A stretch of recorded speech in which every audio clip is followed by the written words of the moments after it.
Welcome to Bootstrap, insights for the self-funded entrepreneur. My name is Matthew Ley, and today I get to be the guest on the show. We're going to flip it around as we talk about updating the sales process or diving in on some of the things that we talked about in Always Be Selling last year. Yeah, so Matt, business is always evolving. Yep. And I think people always think, well, sales is always sales, and old school always works, and knocking on the doors and picking up the phone. That being said, we are noticing a lot of trends, right? People are picking up the phone less. People's buying behaviors are changing. Buyers are more educated more than they've ever been. Now, you've invested at least a couple of years modernizing the Wish Group sales process. How's that going? Why don't you share some of the things that you've introduced? Yeah,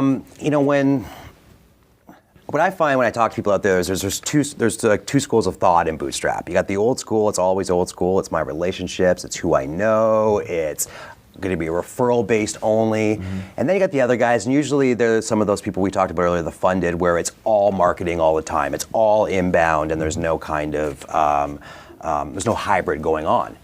But we had established ourselves as an organization for some 7 years in a very old school account management style. Reps call, book meetings, marketing supports the efforts of reps, and there wasn't a marriage there.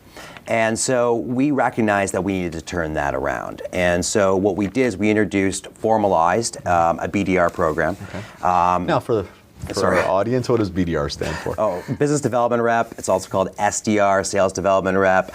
Inside sales or not quite? I think back. Appointment setters. Yeah, I think back when we all started, it was inside sales was what you would call it, or telesales. And I mean, their sole responsibility is to book meetings, primarily by making a heck of a lot of phone calls. We now have more calls going out than we ever did, but it's also involved with a chase that includes email, phone, a number of different touch points with a prospect to get in and talk to them.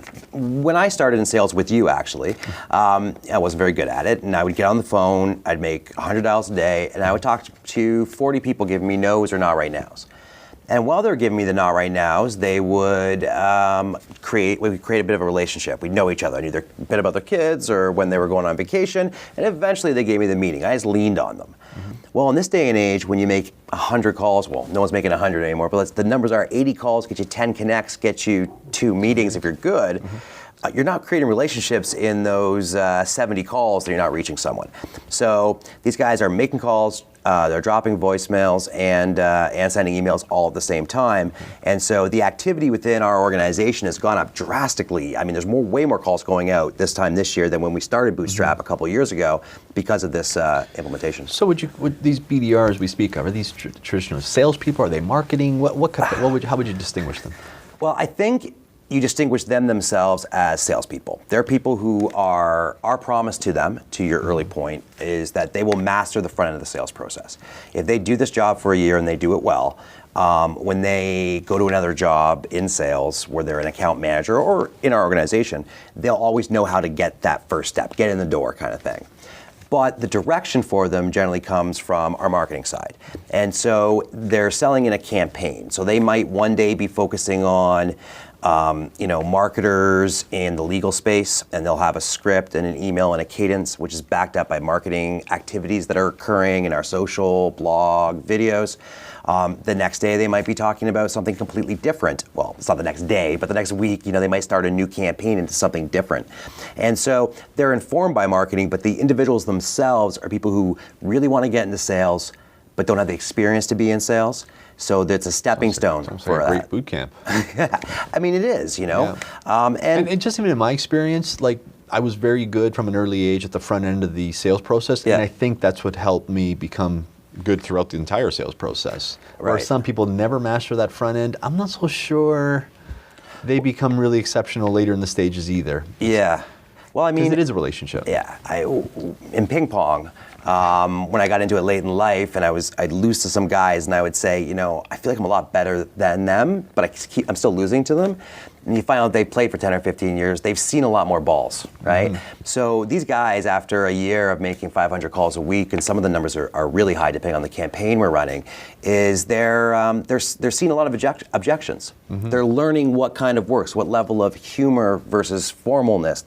They get really good in both email and on phone and adapting themselves because they're doing so much of the same thing. And the added benefit for us, as business owners, when implementing this properly, is that we get a lot of data too. So we start to know within a campaign where the drop-off's going to be, when we're going to start getting the responses, when we should start getting most of the meetings, because it's not on the first call. It's rarely on the first call.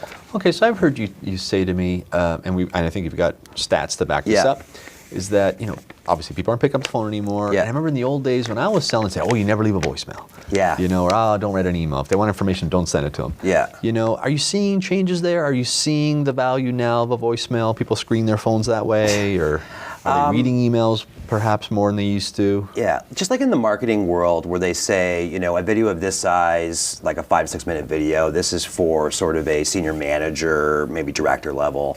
A short video is for the executive who just going to wants a quick shot. And some people like to read, and some people like long format, all of that stuff.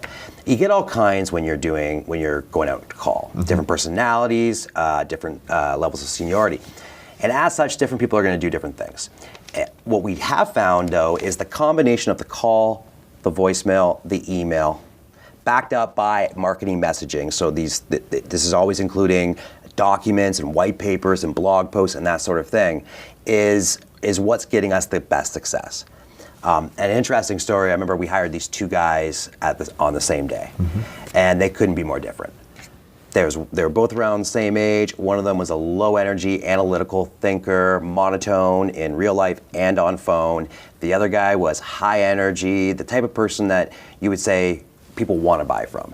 And after we flushed it out in 30 days of them running the program, and they were running the same campaigns, they had almost the exact same performance. And it was the process, I think, as well as their adherence to it, that ensured that success. So let me ask you one last question, because I'm even going back to my early days in sales. Back then we used to use the yellow pages. How do these guys know who to call? Well, that is, I think that the first part, setting it up, the program, it's easy. You can Google probably how to do it. Maybe we can link to our program on this video.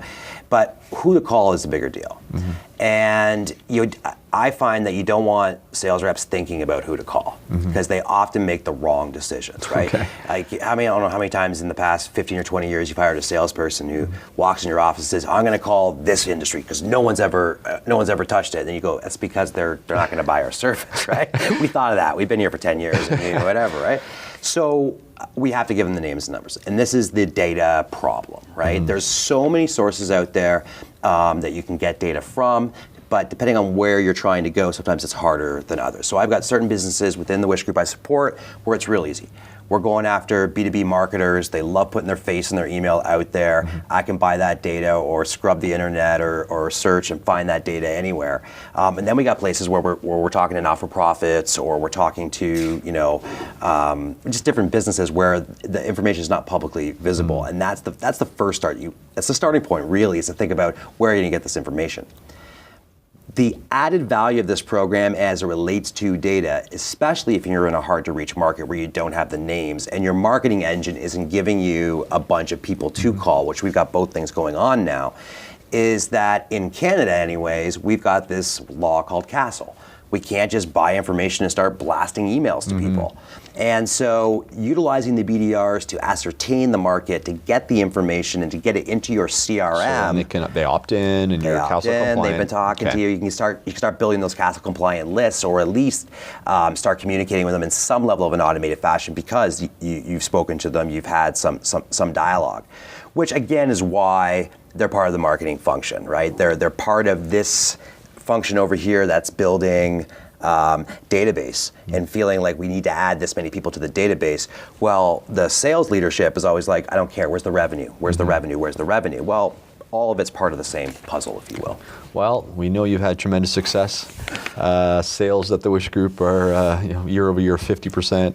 and in part with these new initiatives that you've thoroughly researched and implemented exceptionally well. So thanks for that. And thanks for that. And so we'll flip back where getting ready for next time. Thanks for that, Frank. So on our next episode of the show, we are going to be talking about where you go every day to work. Do you stay home? I mean, at-home offices are easier than they've ever been.